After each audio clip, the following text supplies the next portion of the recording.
हाँ तो दोस्तों, इस वीडियो के अंदर हम बी राइट रियल इस्टेट के आईपीओ के बारे में बात करेंगे और जानेंगे कि इस आईपीओ के अंदर आपको कितना लिस्टिंग गेन हो सकता है और आपको इस आईपीओ में अप्लाई करना चाहिए या नहीं। चलिए शुरू करते हैं।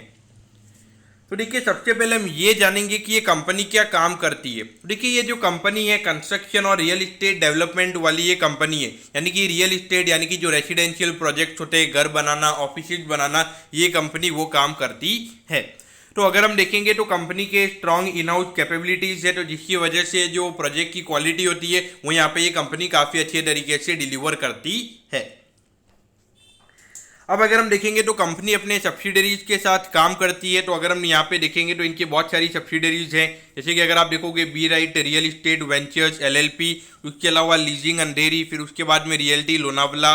तो अगर एक तरीके से अगर हम देखेंगे, इन्होंने बहुत सारी, अगर आप देखोगे 10 से 12 इन्होंने सब्सिडरीज कंपनीज बनाई हुई है। तो इन अ वे अगर आप देखोगे तो वहाँ पे सब्सिडरी कंपनीज अगर होती है तो आपका जो स्टैंड अलोन बिजनेस है, यानी कि आपका जो मेन बिजनेस है, वहाँ पे इतना ज़्यादा रेवेन्यू नहीं दिखता है। लेकिन जो कॉन्सोलिडेटेड बेसिस वाले रेवेन्यूज होते हैं, तो जिसके अंदर आपकी सारी सब्सिडरीज के रेवेन्यू दिखते हैं, तो वहाँ पे देखना पड़ता है। और वहाँ पे कैसे कंपनी ने फोकस किया हुआ है, यानी कि अगर 100% एलोकेशन है, लेकिन अगर कंपनी का 70% ओनरशिप अगर सब्सिडरी के अंदर है और अगर 100% का रेवेन्यू अगर कंपनी ने वहाँ पे दिखाया है, तो एक बहुत बड़ी प्रॉब्लम हमें वहाँ पे नजर आती है। तो ये इन वे देखा जाए तो ये थोड़ा जो सिस्टम है ये मुझे यहाँ पे समझ में नहीं आया है, ये मैं आपको ओपनली यहाँ पे बोलूंगा। और ये एक तरीके से मुझे ऐसा लगता है कि अगर आपकी कंपनी इतने बड़े लेवल पे काम नहीं कर रही है तो इतनी ज़्यादा कंपनी क्यों बनाई है, तो ये मुझे थोड़ा यहाँ पे क्वेश्चन ये है। अगर इसका आंसर अगर आपको पता है तो आप कमेंट कर सकते हो।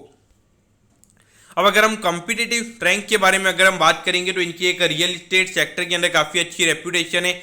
देखिए, एक तरीके से ये कंपनी ने लिखा है, लेकिन अगर आप देखोगे क्या आपने कभी बी राइट रियल इस्टेट ये कंपनी का नाम सुना है? मैंने तो नहीं सुना है। तो मुझे ये जो पॉइंट है इससे मैं ये नहीं मानूंगा। लेकिन यहाँ पे जो मैनेजर्स है उनको एक्सपीरियंस है। उसके अलावा अगर हम देखेंगे तो कंपनी का मानना है कि बिजनेस मॉडल एक स्केलेबल है और बेस्ट क्वालिटी कंस्ट्रक्शन प्रोजेक्ट ये कंपनी करती है। तो देखिए, ये कंपनी कर सकती है, इसमें कोई बात नहीं है। लेकिन अगर आप देखोगे तो ये जो पूरा सेक्टर है यहाँ पे काफ़ी ज़्यादा डेट रेज करना पड़ता है। अगर आपको कोई भी प्रोजेक्ट करना है वहाँ पे अगर आप देखोगे मिनिमम जो 9 से 10% के इंटरेस्ट रेट होते हैं, तो इसकी वजह से मार्जिन काफ़ी ज़्यादा कम हो जाते हैं। और वहाँ पर अगर छोटी सी कंपनी से अगर ऑर्डर बुक या फिर थोड़े से भी कैश इनफ्लोज में अगर प्रॉब्लम आती है तो बहुत टाइम तक कंपनी लॉसेज में भी रह सकती है। अब अगर हम यहाँ पे ऑब्जेक्टिव की अगर हम बात करेंगे तो देखिए, जो वर्किंग कैपिटल की रिक्वायरमेंट है उसे कंपनी को फुलफिल करना है, इसके लिए ये कंपनी आईपीओ लेकर आ रही है। यानी कि जो डे टू डे जो कैश की रिक्वायरमेंट होती है उसे फुलफिल करने के लिए यहाँ पे ये कंपनी का आईपीओ आ रहा है। अब अगर हम फिनेंशियल से पहले अगर हम कंपनी के प्रमोटर्स की अगर हम बात करेंगे तो देखिए, ब्लो सेल्स एलएलपी और चीयरफुल डील ट्रेड एलएलपी, तो एक तरीके से अगर आप देखोगे कुछ अलग से नाम है, कोई पर्सन यहाँ पे कंपनी का प्रमोटर नहीं है। ये जो है ये एक लिमिटेड लाइबिलिटी पार्टनरशिप वाले जो फॉर्म से ये कंपनी के प्रमोटर्स हमें नजर आते हैं। अब यहाँ पर अगर आप देखोगे तो यहाँ पे बहुत मिक्सचर है। अगर आप देखोगे लगभग 155 करोड़ के कंपनी के टोटल एसेट्स है, लेकिन अगर हम पूरे रेवेन्यूज की अगर हम बात करेंगे तो 1.15 करोड़, तो यानी कि अगर हम देखेंगे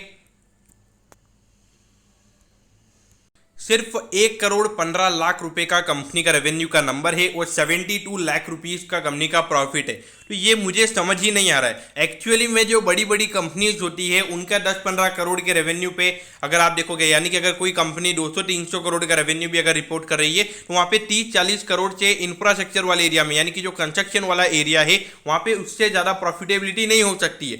यहाँ पे सिर्फ 1 करोड़ के रेवेन्यू पे 72 लाख रुपीज़ का, ये मुझे यहाँ पे समझ में नहीं आ रहा है। ये टोटली अगर हम देखेंगे तो ये कंपनी के फिनेंशियल से जो कंपनी ने दिखाए हैं, जिससे एक तरीके से इंटरप्रेट कर पाना मेरे लिए यहाँ पे काफ़ी मुश्किल रहेगा। तो इससे अगर आप इंटरप्रेट कर पा रहे हैं तो इसे देखिएगा। तो देखिए, ऐसा कभी हुआ नहीं है, एक्चुअली में मेरे साथ ऐसा कभी हुआ नहीं है। लेकिन ये चीज़ें सही में अगर आप देखोगे, क्या ये थोड़ा पॉसिबल है क्या? आप खुद देखिए, एक इंफ्रास्ट्रक्चर वाला एरिया है, वहाँ पे इतने सारे वर्कर्स काम कर रहे हैं, वहाँ पे आपके रेवेन्यू पे आप इतना क्वेश्चन कर पा रहे हो, ये मेरे लिए काफ़ी ज़्यादा मुश्किल यहाँ पे है। तो अब अगर हम देखेंगे 30 जून को ये आईपीओ ओपन होने वाला है, 5 जुलाई को ये आईपीओ क्लोज हो जाएगा। 153 का यहाँ पे कंपनी का शेयर प्राइस है, जिसपे कंपनी शेयर दे रही है। 800 शेयर का यहाँ पे लॉट है।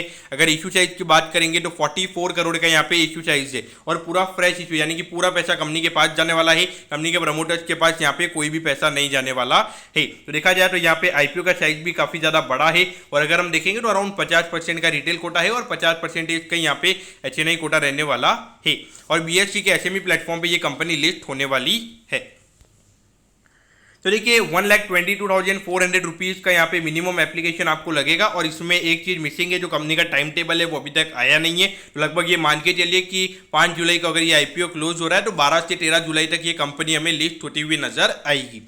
तो देखिए 1,22,400 रुपये एक लॉट अप्लाई करने के लिए लगेंगे। एचएनआई कोटा में आपको अगर एक लॉट से ज़्यादा की एप्लीकेशन अगर आपको लगानी है तो एचएनआई कोटा में एप्लीकेशन लगाइएगा। अगर एक लॉट की एप्लीकेशन ही लगानी है तो रिटेल कोटा में आप एप्लीकेशन लगा सकते हो। एक लॉट से ज़्यादा की एप्लीकेशन आप रिटेल कोटा में नहीं लगा सकते। उसके पीछे का रीज़न ये है, अगर 2 लॉट लगाने जाओगे तो यहाँ पे लगभग 2.5 लाख रुपये के लगभग ये अमाउंट आ जाएगा और 2 लाख की अपर लिमिट हमें रिटेल इन्वेस्टर्स में नजर आती है। तो एट दी एंड यहाँ पर आपने अप्लाई करना चाहिए या नहीं करना चाहिए। तो देखिए एज अ होल अगर हम देखेंगे तो कंपनी के फिनेंशियल्स वो इतने अच्छे नजर नहीं आ रहे हैं और कंपनी इतने छोटे लेवल पे काम करके इतनी सारी सब्सिडरी कंपनी ने ओपन क्यों की हुई है, ये भी एक रीजन यहाँ पे समझ में नहीं आ रहा है। और जिस तरीके से अगर आप देखोगे तो बहुत ज़्यादा रियल इस्टेट कंपनीज के अभी आ रहे हैं, जिस तरीके से पिछले कुछ एरियाज में लिक्विडिटी अवेलेबल थी, लेकिन अभी जिस तरीके से इंटरेस्ट रेट्स अभी बढ़ रहे हैं तो वहाँ पे डेफिनेटली इनके ऊपर फर्क रहेगा। वहाँ पे जो ऑर्डर इनफ्लोज रहेंगे वो भी थोड़े यहाँ पे कम हो सकते हैं, क्योंकि गवर्नमेंट की स्पेंडिंग भी थोड़ी यहाँ पे कम हो सकती है। तो उस पॉइंट ऑफ व्यू से देखा जाए मेरे ख्याल से अवॉइड करना ही सही रहेगा। और आईपीओ का इश्यू साइज भी काफी ज्यादा है और इसी के साथ में बहुत ज्यादा आईपीओ भी है, तो मेरे ख्याल से अवॉइड करना ही सही रहेगा। तो दोस्तों मैं होप करता हूँ कि बी राइट रियल इस्टेट के डिटेल एनालिसिस के बारे में आपको सब कुछ पता चल गया होगा। अगर आपकी कोई भी क्वेरीज है आप कमेंट कीजिए, मैं जरूर आपके कमेंट पर रिप्लाई करूंगा। ओके दोस्तों, thank you, have a nice day.